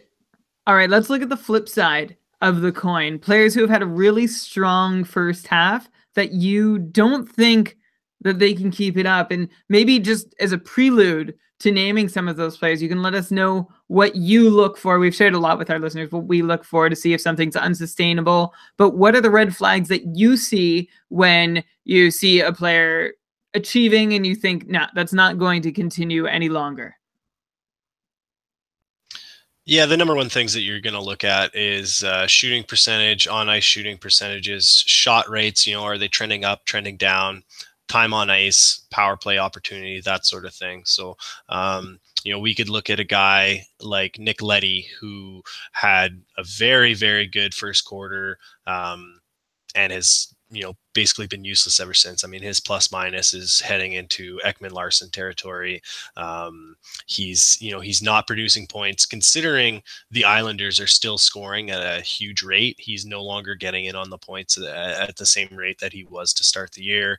His shot rate is declining. He's no longer on pace for over 200 shots. He's going to be lucky if he gets to 180. So that's on the decline. He's back to more defenseman, 150 shot defenseman that he was last season, instead of trending towards 55, 60 points and 200 plus shots. So he's trending into territory where he's not going to be as useful as he once was. And certainly the Nick Leddy that we had last year was not a guy who was necessarily worth rostering for 82 games. Like I talked before, without huge shot volume, you've got to ride out a bunch of goose eggs. And for Nick Leddy, we're looking at the past month or so, it's been a lot of goose eggs and a whole lot of failure to shoot the puck as much as we would like to see. And so he's heading into territory where try to trade him before his value becomes not useful enough to you to be able to get anything out of him. I already talked about Will Butcher as another guy I think will decline. We can look at the massive shooting percentage guys like William Karlsson, Alex Kerfoot. Pains me to say, but the Brock Best monster, those guys are all probably going to see their shooting percentages fall off a little bit in the second half. I mean, certainly Carlson's not going to keep scoring on a quarter of his shots, you would presume. Yeah, I mean, Brian has been getting burned all season long, projecting that the Vegas Golden Knights players are going to slow down, and then when they don't, it's kind of embarrassing. So it's hard to say that William Karlsson's going to slow down, but you'd have to think, like you say, this shooting percentage seems unsustainable. And yeah, Nick Leddy, I mean, there's a problem when the Islanders beat New Jersey 5-4, and then the Rangers 7-2, and Leddy has no points to show for it in either of those games. How frustrating is it as an owner of a player when your team scores so many goals and then you get nothing? Very, very frustrating. So yeah, some definitely interesting names there. Brock Besser. Yeah, I guess with guys like that, like obviously you're not saying they're not going to be worth owning anymore. You kind of said that about Will Butcher and maybe Nick Leddy, but a guy like Besser or William Karlsson, I guess the idea is just to try to sell high, see if you can get someone who you expect to be more sustainable moving forward. Yeah, absolutely. Yeah, it's buy low, sell high. It's all about finding the right fit for those things. So, I mean, if you can't sell high on William Karlsson because everyone thinks he's going to regress, well, then you just ride it out. And when his production starts to fall off, be ready to jump ship, right? Because if you're in a head-to-head league, that last month of the season, it's win or you're out. So, there's no clinging to what William Karlsson did to get you into the fantasy playoffs. If he's not producing in that last month, you've got to jump ship and get on board with someone more productive. Yeah, that definitely makes sense. Well, so that, I guess, leads to the next question. If you're trying to sell high on someone, I guess the next sort of list of players I'd be interested to hear about is players who you're looking to as potential second half breakouts. We had guys like Gensel last year who came out of nowhere and surprised us all. Who do you see as someone, I guess the obvious answer could be Daniel Sprong, who's now in that Gensel spot. But aside from the Pittsburgh Penguins, who are you seeing as players that are going to surprise us, not even on our radar now, or maybe just came onto our radar? I did mention Lee Stempniak just recently. Maybe he's the guy. But okay, who do you have on that list? My number one second half guy is probably Pierre-Luc Dubois. I love how he's fitting in on Columbus as their number one centerman. I don't know that they're still in the market for another centerman. He's fitting in really well there. Their power play is no longer a joke. It's just run of the mill bad, and that's fine. You can get production out of run of the mill bad. Suddenly guys who were looking at only getting 8 power play points despite playing over 3 minutes on the power play per game, now they're looking at getting 15. So that really changes the dynamic for what a player can produce. Suddenly a guy can get 12 minutes a night of 5-on-5 play, score I don't know, somewhere between a first liner and a second liner, But if he's getting 15 power play points, then he can score at the 60-point level. And that's kind of about the rate that Pierre-Luc Dubois has been producing at for the past month. And he's also up near 3 shots on goal per game. And so if that continues in the second half, he's going to be, one of the top fantasy guys to own. And he's definitely flying under the radar. A couple other guys that I really like. People have finally sniff this one out, but Mikko Rantanen has, last time I checked, he was leading in power play time on ice per game. Obviously, you're getting exposure to Nathan MacKinnon's superstar breakout, and Rantanen's a big part of that. I don't think that MacKinnon breaks out to this level without Rantanen helping him. He's a former lottery pick himself. We were all excited about him when he was a prospect coming up, and now he's breaking out in his own way. He could sniff the 70-point level. I think he's on pace for that, and certainly it wouldn't be a surprise if he continued that pace. Nick Schmaltz has been picking it up of late. Over the past couple of weeks, he's started to produce for the considerable number of chances he gets. He's been glued to Patrick Kane all season, and we're finally starting to see the fruits of that. Andreas Athanasiou is starting to emerge. I think he's been up at the 20-minute mark the past 7 games. They're attaching him to Dylan Larkin, which is just a terrifying thought. If you're trying to prevent someone from gaining the zone, you got Larkin and Athanasiou coming bearing down at you. I mean, that's a neutral zone cheat code right there, if I've ever heard of one. So his shot volume is skyrocketing. Over these past 7 games, we're talking up near 4 shots on goal per game over that stretch. And, he's getting some points out of it as well. I don't know if you guys had any comments on these players before jumping into a few more. Yeah, well, I'll just actually ask you. I mean, you're mentioning Andreas Athanasiou, 2 assists today, which is fantastic. Dylan Larkin having a season, which we've talked about at least a couple times over the last few weeks. So you think that what Dylan Larkin's doing now is sustainable? Is this the real Dylan Larkin? Because we've seen Jekyll and Hyde in his rookie and sophomore seasons trying to figure out still exactly where he lands. Yeah, I don't think that Dylan Larkin is necessarily a point per game guy at this point. I don't know if there's enough support structure around there in Detroit, but certainly there's something to be said for players getting opportunities on bad teams. So Athanasiou and Larkin are probably going to get all the minutes they can handle as the season wears on. Maybe Detroit finds some buyers for some of their guys who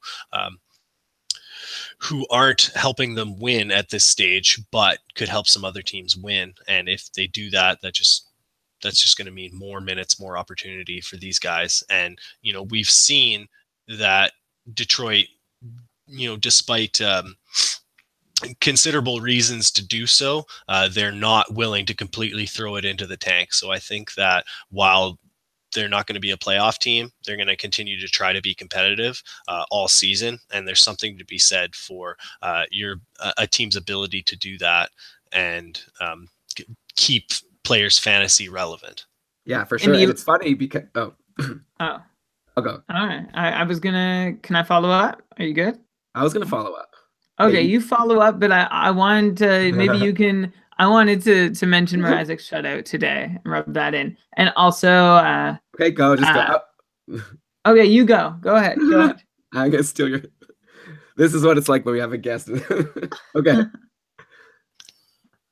Yeah, and it's funny, like one player on Detroit who was looking like he wasn't going to be getting opportunities is Anthony Mantha, who was like down on the 4th line, but he's actually on a really nice run right now. He's got 5 points in his last 5 games. So you're right, like there's lots of potential value from Detroit in the second half, and all of them might be available in your league. We haven't even mentioned like guys like Nyquist and even this guy Bertuzzi, who's doing well. So yeah, lots of names there. I know, Brian, you probably want to brag about Mrazek having a shutout today. Good for him. Very nice. Okay, so Steve, you said you had some more names that you wanted to throw out there for this second half breakout? Yeah, I mean, just touching on Mantha there, he was going through a stretch where he was really banged up and, probably shouldn't have even been playing. So he's definitely a higher end talent who should remain productive, barring more injury type situations. So, he had those struggles, and probably a bunch of people dumped him to the waiver wire because of that injury. But if he's healthy, he'll be productive. A couple more names. I really like what I've seen out of Jacob Chikrin. He's not going to displace Oliver Ekman-Larsson, and maybe that's a good thing. Maybe not having to play all those tough minutes is going to be very good for Chikrin. I mean, he's playing over 20 minutes a night. He's getting second unit power play time. He's piling up shot totals. We're talking, over 2.5 per game, and he's close to that 40-point pace through, I think he's only at 16 games, but he's scoring at roughly half point per game in those games. Should be flying under the radar because he missed most of the first half of the season with injury, but he was certainly had some stretches of productivity last season, and we've seen fall off the face of the earth, but Chikrin's still there, kind of chipping away at a nice slow pace, but he's doing quite well there. Who else do I have? I think Jared Spurgeon. He was inching towards a breakout in the first half. Didn't quite happen. Got banged up. Just about everyone on the Wild has gotten a bit banged up. Now he's back. He's battling with Matt Dumba for kind of the second minutes behind Ryan Suter, but really the key is who's on the top line with Ryan Suter, and then who's getting the top power play minutes. And Spurgeon's back in the driver's seat on that front, so he's averaging about 2 shots per game. Basically, you're looking at a Nick Leddy-esque type situation, just in terms of what he might produce. So what you expected out of Nick Leddy coming into this season, it's looking like what Jared Spurgeon could provide for you now. And that's really good. It just may not be very good on a nightly basis. So, but if the Wild can pick it up, finally get healthy, maybe he provides a little bit more for you. I really like Shea Theodore, what he's done in the last month. So, I mean, we talked about how Vegas should regress a little bit. Well, here's a player who could maybe offer you a little bit more than what he's given you already. Speaking of Shea Theodore, the Golden Knights play 4 times this week. Elon and I were mentioning some good bye week ads. If he happens to be available in your league, go for it. Another Golden Knight, Elon, one of the few with scoring potential who still might be available in your league. How about Alex Tuck? Take him for a spin. See how he does. Steve, I just want to rewind before we ask you where to get the guide. I want to rewind. There's one question I wanted to ask you back when you were talking about Mikko Rantanen. Between he and Landeskog, I want to know who you pick for the rest of this year and who you pick in a keeper league between them. That would definitely depend on categories, but if we're talking pure points, Rantanen by far and away the better option. Landeskog looked like he might be dead in the water until jumping in as the third wheel on that line. So, I mean, he's the lowest skill guy on that line. So he would be basically the Anders Lee, the Patrick Hornqvist type on a line like that. So certainly we're talking probably a higher goal total, just because he's getting to the net front a lot more, but not necessarily the higher point total, because he's not going to be touching the puck as much. Thank you. Very interesting. Thinking Landeskog's a third wheel. I don't know that that's where I land. Like, I'm still open to Landeskog, but of course, based on what he's shown us for the last season and a half before this one, or maybe even more than that, legit viewpoint. Steve, thanks a lot for joining us on the show. Tell us where, we've talked about this midseason guide, which is essentially we're resetting your fantasy guide that you bought in September with 40 games of data. So you've got good info in there. How can our listeners get their hands on it? Dobbersports.com/shop. It's available for $10. It's a PDF to download, so you can, any device, it's going to be usable on there. If anyone is a hockey pool geek user, a fantasy hockey geek user, those projections are also going to be uploaded onto there. So that way, you can help game your categories that much better with up-to-date projections. So that you can look, if you're in a multi-category pool, you'll be able to use those upgraded projections to figure out who's going to be best in the second half of your league. Yeah, I love Fantasy Hockey Geek. I use it a lot when I'm preparing for my drafts. Then I kind of forget about it midway through the season. But you're right. Like, just put in the projections. You can always change them on Fantasy Hockey Geek and like change the projections to be your own custom projections and see, because it's very difficult. Not only do you have to consider the different categories in your league, you also have to consider the different position eligibilities. Like if your league requires you to roster 6 defensemen, that's very different than if you only have to roster 4. So that's a really great tool. Yeah, thanks so much for coming on. This was a lot of fun. Jared Spurgeon, I don't get it. Like, he's still available as a free agent in so many leagues. It's like, he's great. He's really reliable. Top power play, top pairing on a team that scores goals. Come on, go grab Jared Spurgeon. And Brian Alex Tuck, interesting call. He reminds me of a Nick Foligno. He's on a crappy even strength line. He's been playing with Brendan Leipzig and Cody Eakin, but top power play with Karlsson and Marchessault and Riley Smith. So yeah, he could definitely help you, especially if you need power play points. I guess, Steve, I've got a couple other players I wanted to bring up before I end the show if you want to stick around with us, or if not, definitely it was amazing to have you. But maybe you can share your opinion. You can compare to what Brian says. But I wanted to bring up just a couple quick injury updates to end the show. We've got Shea Weber, who we already knew he was injured, but now it's looking like he's going to be doubtful to return from his foot injury before the All-Star break, which is still a couple weeks away. So with the Habs playing a sweet Monday, Wednesday, Friday, Saturday schedule next week, I would definitely recommend jumping on Jeff Petrie. He went cold for a bit, even with Weber out, but he now has 3 assists in his last 2 games, including 2 points on the power play. I feel like manning the top power play in Weber's absence is also good for,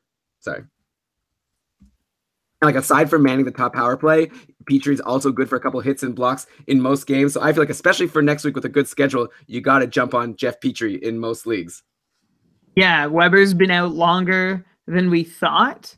A month ago, Shea Weber, we thought he was going to play. There's a report. I went back to find it. Shea Weber is going to play Thursday. That was like December 7th, and he has not played since then. No clarity on the timeline either, so that's concerning. That makes Petrie a worthy add as someone who's quarterbacking a top power play unit. He's going to offer you more shots than blocks, but hey, who's complaining if you can add him for free?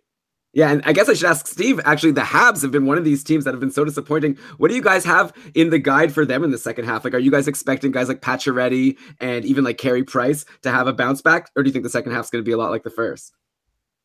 Well, I would suggest that that maybe folks should pick up the guide and see for themselves. But certainly, I personally believe that Pacioretty is still probably going to get within sniffing range of 30 goals. He's too good not to get to that level. Whether or not he gets traded is another question. But I think that they've got enough, secondary offensive talent there that they should be able to string together some decent offense. And one interesting question is, at what point does Weber's injury become something where they consider just shutting him down for the rest of the year? Yeah, definitely something to keep watch for. I like how, you don't want to give everything away for free on this podcast. Guys, go out, spend the $10, get the guide. You'll be happy you did. Okay, one more injury, which again is one we already discussed, but it's looking like it's going to be longer than expected. Semyon Varlamov's groin will also not be ready for a couple of weeks at least. Jonathan Bernier has been amazing in his absence, a 5-game win streak right now. Brian and Steve, like, how confident would you be in Bernier? Like, let's say if it turns out Varlamov's out for like a month or whatever, like, does Bernier then become a must-add? Like, we already were talking about Colorado and these guys like Rantanen, who, by the way, Brian, I think that's crazy that you asked Rantanen versus Landeskog. Like, to me, it's obviously Rantanen. I know sometimes you like to take a long time before you're ready to, like, pass the torch to the next guy. But anyway, like, Jonathan Bernier, like, I feel like he looks like a really good ad. He's obviously on a good run right now, but I still just remember him letting in like 8 goals in the game last year and totally screwing me over. Like, I just feel like he's always a ticking time bomb where he can go and blow a week for you. Should I just get over it? Is he like clearly a good guy to own right now? Maybe. Like you said, what are the chances that he's going to help you? They could be pretty good. I haven't changed my answer much from last time you asked me about Jonathan Bernier, but now that we know he's going to have the net for the near future, I mean, if you need a starter, why not? He probably beats the starting options on Buffalo, Ottawa, Arizona, maybe also Detroit. I'd call him perhaps even with anyone starting for Vancouver or Carolina. So that puts him, I don't know, somewhere in the around the 20th best starter option, which is pretty good if you can pick him up for free off free agency and get an upgrade above what your opponent might be rolling with that week. Yeah, Colorado does play 3 times next week, so could be valuable. And also, one more guy I want to mention before we end the show. Curious to know both of your thoughts on Sam Girard, who, Tyson Barrie's still injured. Another guy who, by the way, we haven't really heard much about when he's going to be back, but it's a hand injury. It's probably more predictable of like how long it'll take to heal. But yeah, Girard has 6 assists in his last 6 games, and he's been getting a lot of power play time. 5 of those 6 points have come on the power play. And Colorado, like I said, plays 3 times next week. I feel like Sam Girard could be a good add if he's available. Is he someone that you see as a breakout for next year, Steve? Sorry. No, that's good. Ask Steve. Yeah. Is he someone that you see as another good potential breakout for the second half of the season? There's definitely some potential there. I mean, you talked about his scoring in the past 6 games, and of course, they're on a 6-game winning streak. So everyone looks great under those circumstances, including Bernier. So the question is, what happens when the other shoe drops? They lose a game, and suddenly, I don't know, they're the mediocre Avs team that's much better than they were last year, but are they necessarily a top team? I think Girard's going to be valuable as long as Tyson Barrie's out. So certainly a guy you could add for, I don't know, until a couple of weeks after the All-Star break, maybe. And he's going to get you some exposure to some assists, but not a huge shot volume guy. And still not a huge minutes guy, even with Barrie out. So, more interesting if you're in a multi-category league, Eric Johnson and Nikita Zadorov. Those guys are playing huge minutes, piling up hits, blocks, and shots. So those guys would have more use to you in a multi-category league than Girard, even with Girard's top power play usage. In terms of potential to break out next year, I mean, we'll see what the Avalanche decide to do with Tyson Barrie going forward. I know he's kind of been on the ins and outs, depending on who's been in charge over the past few years. So I think they're going to keep him around, and that kind of puts Girard into a number 2 situation.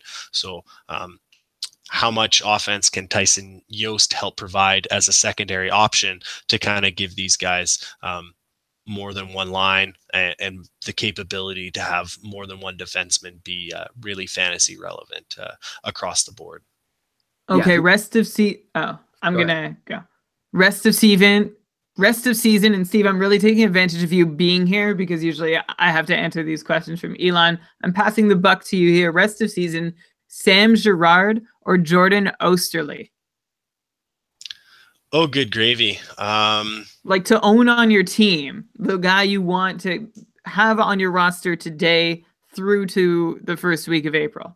I would say none of the above, because I don't think either of those guys is going to be productive enough to carry the weight. But certainly Girard's probably the guy right now with the Blackhawks going on their bye week. And then we'll wait and see what shakes out after the All-Star break.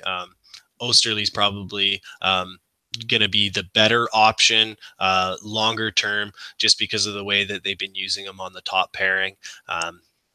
And again, multi-category leagues, more hits, blocks, shots on goal, that sort of thing. But I don't think either one's going to be a guy that you would roster in your average league from now until game 82. Yeah, I definitely agree. Like you said the same thing about Will Butcher before, who's on the top power play. So if you're not going to roster him, then you wouldn't be definitely rostering Oesterle or Sam Girard guaranteed. But anyways, at least for next week, take a look at Girard with a decent schedule. I was going to, Brian, ask you about Kevin Shattenkirk. You already asked Steve about it, so you passed the buck there as well. Yeah, only 1 assist in his last 10 games. Let's just say for Shattenkirk, Rangers play 4 games next week. If you're a Shattenkirk owner and you're listening, obviously hold him for these next 4 games, and let's see how he does, and then let's talk about him next week. Okay, Brian? And so with that, I guess we can end the show. This has been a really fun one, like great talk at the start. Brian, you did a great job. And then Steve, thanks so much for joining us and telling us all about the guide and giving us all of your projections. I feel like I'm going to have to go back and listen to catch all those names that you threw out there. And of course, get the guide at dobberhockey.com. So, okay, thanks to everyone for listening. We're obviously going to be back to you every Sunday with another live episode. If you like the show, we'd love to hear from you. You could tweet at us at Keeping Karlsson. We'd always, of course, appreciate a 5-star review on iTunes if you'd be so kind. If you are interested in some bonus content, you could check out our Patreon program over at Patreon, keepingkarlsson.com/Patreon. We just did a 90-minute Patreon cast last week where we answered all the questions of our patrons, and we had a lot of fun. So you can get that and a whole bunch of other bonus content by checking out keepingkarlsson.com/Patreon. Also, for anyone interested, I actually, Brian, appeared on another podcast. Is that allowed, or are you jealous? Jealous, but allowed. Podcast bigamy. Sorry, guys. Just Keeping Karlsson isn't enough to hold me. So I did an interview on the Fantasy Benefits podcast, Friends with Fantasy Benefits. It was a really fun chat. We chatted about, I was basically the Brian here, where I was being asked my thoughts on a bunch of players. I think I did okay. I don't know. I'm no player projection pundit or maestro of the matchup or Corsi authority, but I did my best. So definitely check that out. We tweeted out a link to that episode, and yeah, we had a fun chat. That's another like 90 minutes. There's a lot of content out there aside from this episode if you want to check it out. But okay, with that, let's cue the outro music. And Brian, why don't you go ahead and read us the credits? All right. This episode of the Keeping Karlsson Fantasy Hockey Podcast was presented by Dobber Hockey and supported by our patrons, including our newest ones, Frederick V, Chris C, and welcome back, Alex C, and some of our oldest ones who've just hit the 3-year mark. Thank you very much to Joey S, Chris J, and Stream Scheme's own Dave Betton. This episode of the podcast was researched with help from Dobber Hockey, Frozen Pool, Dobber Prospects, Corsica, Natural Stat Trick, Hockey Reference, Hockey Viz, Hockey Database, Elite Prospects, Roto World, and Fantrax. Great job as always, Brian. Thanks again for joining us, Steve Laidlaw, who, by the way, I should mention, people can follow you at Steve Laidlaw, or is it at Steven Laidlaw? Let me get this up here. Wait, oh yeah. I was right the first time. Okay, I'm just going to say this over again. Great job as always, Brian, and thanks again for joining us. Steve, people could follow you at Steve Laidlaw on Twitter. Great follow, lots of interesting takes, and obviously you can check out that guide. Okay, that's it. Thanks, everyone. See you next week. Take care, Until fellas. then, sorry. You go, Steve. Take care, fellas. Until then, keep on keeping Karlsson. Boom. Yeah, we definitely need to, I guess, discuss how to talk with the guests when there's two of us. Like, we need like hand gestures of like, me then you. The secret is that we actually were trying to organize ourselves in the background and we still failed. I don't like that because then we're like chatting and then we don't actually listen to every single word. We next time we'll do hand signals for sure. But that was great. I'm sure everyone's going to really enjoy having been able to hear all of those players. Steve, you just like gave like this awesome onslaught of players, but I don't think that you gave up like too much of the guide. Again, like they aren't my projections, so I said the names that I think are going to be awesome. Whether they're in the guide or not is another story. Yeah, so I haven't seen it yet. I'm curious to check. I remember it was really fun at the start of the year going in, like seeing, like, for example, Braden Shen projected for 70 points. We were all like, what? That's way too high. And then at one point it was actually looking like that was a brilliant projection. Now maybe, he seems back to what we were kind of expecting.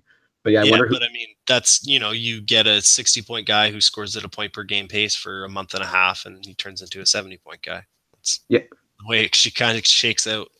Yeah, that's a really good point. I'm really curious to see. Apparently, Jaden Schwartz is going to be back potentially in a couple of weeks, so it'll be cool to see what happens over there. Mm-hmm. Cool. Yeah, I think if you guys check out the guide, you will be astounded with the updated projection for Nikita Kucherov. Oh, too high or too low? Oh my God, it's obscenely high. It's fun, but I mean, how could you argue with it at this point? 100 more points. Why not? Yeah. Wayne Gretzky did it. Okay, I know, Brian, you want to go. I got to run. Yeah, thanks a lot, Steve. Yeah, absolutely. Take care, Brian. Take care. I'll let you guys know. I'll send you the weekly email when the show's ready to put out. See you. Okay. See you, Elon.